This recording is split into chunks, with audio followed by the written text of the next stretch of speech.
Hello everyone and welcome to DC Central, and in today's video we're going to be breaking down and going through all the news we've received from the CW Upfronts today, and I hope you make sure you strap yourselves in for this video. Might be a long one, we've got a lot of information to go through.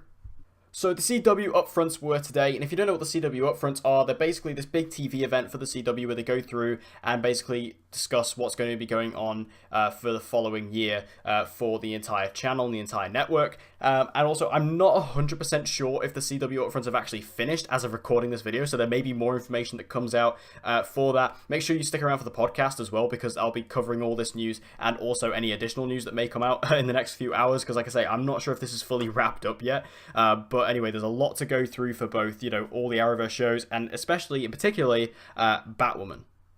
So first off, we got our fall 2019 schedule. Obviously, I'm going to go through only the ones that are relevant for you guys. So on Sundays, we have the Batwoman TV launch. So Batwoman is going to be launching in the fall of this season, and that'll be taking place at 8 p.m. and that'll be followed by Supergirl at 9. So Sundays is going to be Supergirl.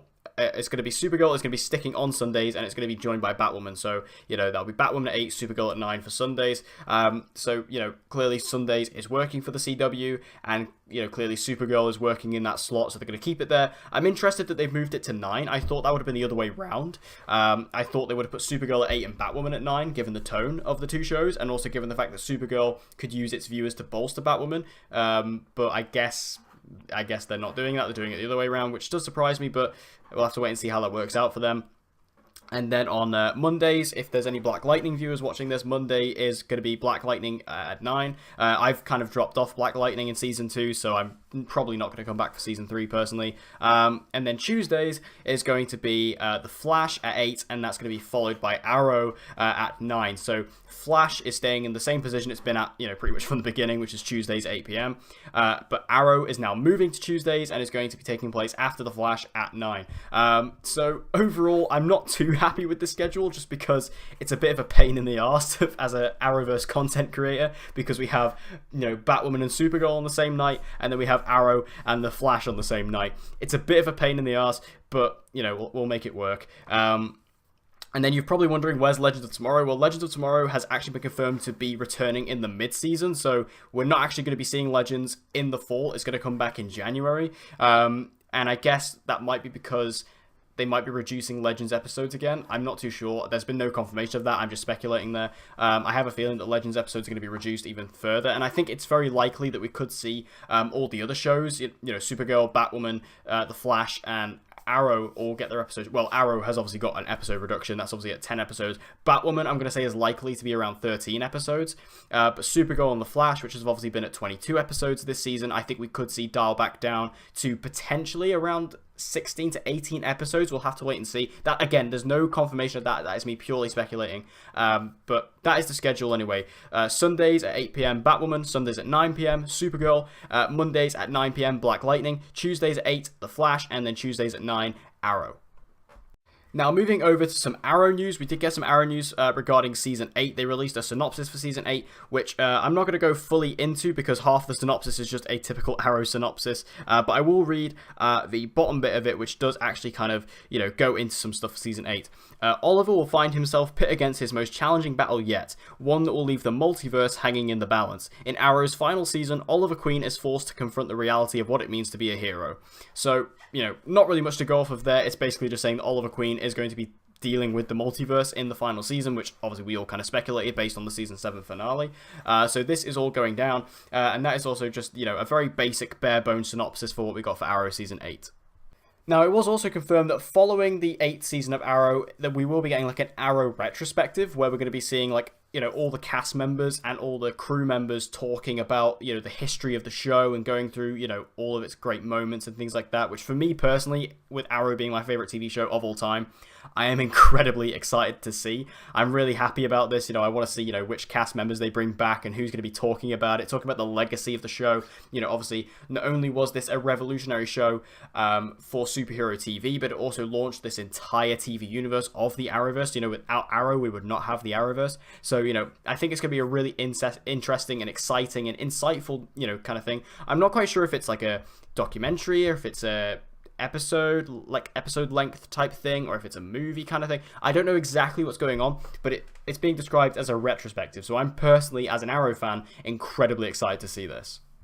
And this is also kind of Arrow related, but it's also been announced the next CW Seed animated series, which is going to be Deathstroke. We are getting a Deathstroke animated series on the CW Seed, which, if you don't know, is the CW's like animation channel.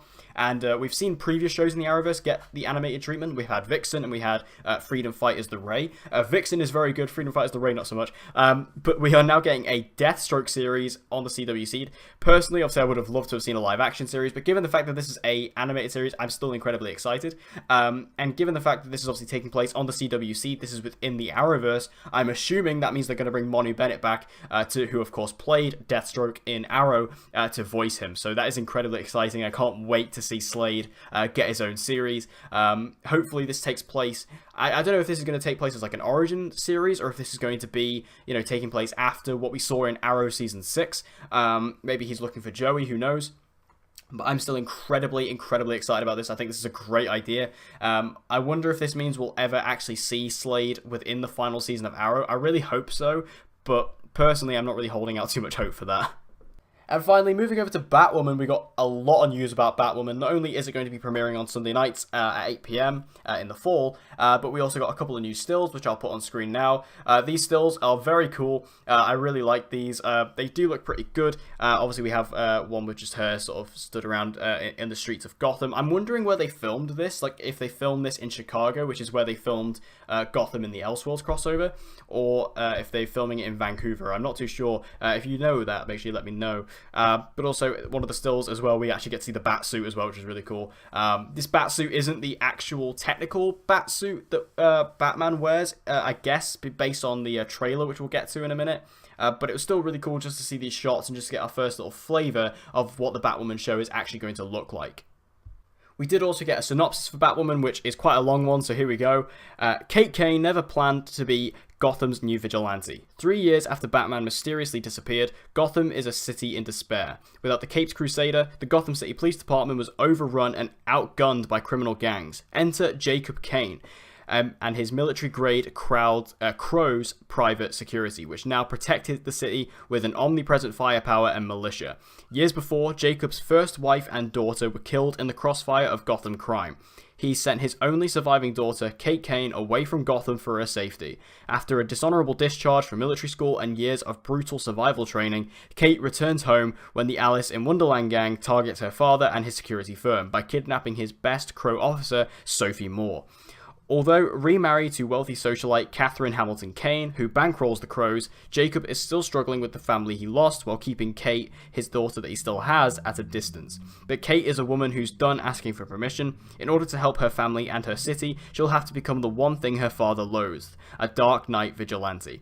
With the help of her compassionate stepsister Mary and the crafty Luke Fox, the son of Wayne Enterprises tech guru Lucius Fox, Kate Kane continues the legacy of her missing cousin Bruce Wayne as Batwoman. Still holding a flame for her ex-girlfriend Sophie, Kate uses everything in her power to combat the dark machinations of the psychotic Alice, who's somewhere slipping between sane and insane. Armed with a passion for social justice and a flair for her speaking her mind, Kate soars through the shadowed streets of Gotham as Batwoman. But don't call her a hero yet. In a city desperate for a savior, she must first overcome her own demons before embracing the call to be Gotham's symbol of hope. And released pretty much just now, as of recording this video, we got the first official trailer for Batwoman. After watching the trailer, just to give my brief thoughts, I'm not going to do a full trailer breakdown of this, just because there's quite a lot of other stuff to do. But in regards to just kind of, my first impressions on the trailer, it looks fine, it looks okay. It didn't do too much for me personally. Like, I didn't watch it and get super hyped for it. I'm not too sure how it's going to play out just yet. Obviously, this was all footage what I assume is from the pilot, and this pilot episode is looking to be taking place before the Elseworlds crossover. So, this first trailer, I definitely like the tone. I like the grittiness. It does feel very Arrow Season 1-esque, but I'm still not 100% sure what's going to be happening just quite yet. And this first overall trailer, it just didn't do too much for me personally, and it didn't do too much to convince me that this show is going to be a standout one for the Arrowverse.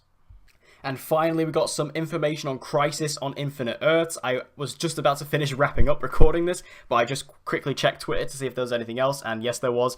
I'm putting the graphic on screen now. You can see right there for yourself. The crossover of Crisis on Infinite Earths is going to be 5 hours long over 2 quarters, so this is very exciting. Obviously, someone has just taken this picture from the crowd, but you can still see it there. So 5 hours, I'm assuming that obviously means we're going to have a Supergirl episode, a Flash episode, an Arrow episode, a Legends of Tomorrow episode, and also a Batwoman episode. So all these episodes is going to be a 5-hour crossover. So I guess this maybe eliminates Black Lightning out of it. I know there was some speculation about whether or not Black Lightning was going to come into this. He still could. Who knows? We still could see it. If this is Crisis on Infinite Earths and all the Earths are going to merge, there is a chance, if they're ever going to bring Black Lightning into the Arrowverse, this is their chance. But 5 hours, wow, that's a big crossover. Obviously, we've had 4 hours in the past. That's the way it's sort of gone. We've had, Crisis on Infinite Earths was Crisis on Earth X was a 4-hour crossover, but this is going to be a 5-hour crossover, including Batwoman, I'm assuming. So really cool information there. This is going to be our longest crossover yet, which feels pretty fitting and pretty appropriate, given that this is this is Crisis on Infinite Earths. But what do you guys think about all this news? Make sure you let me know all your thoughts in the comment section down below. What do you think about all the scheduling? What is your opinion on the schedule this year? Obviously, if you're just a viewer and you're not, a content creator on the Arrowverse, the schedule probably won't bother you. In fact, you'll probably like it, the fact you're getting 2 episodes in one day, rather than having to wait longer and longer.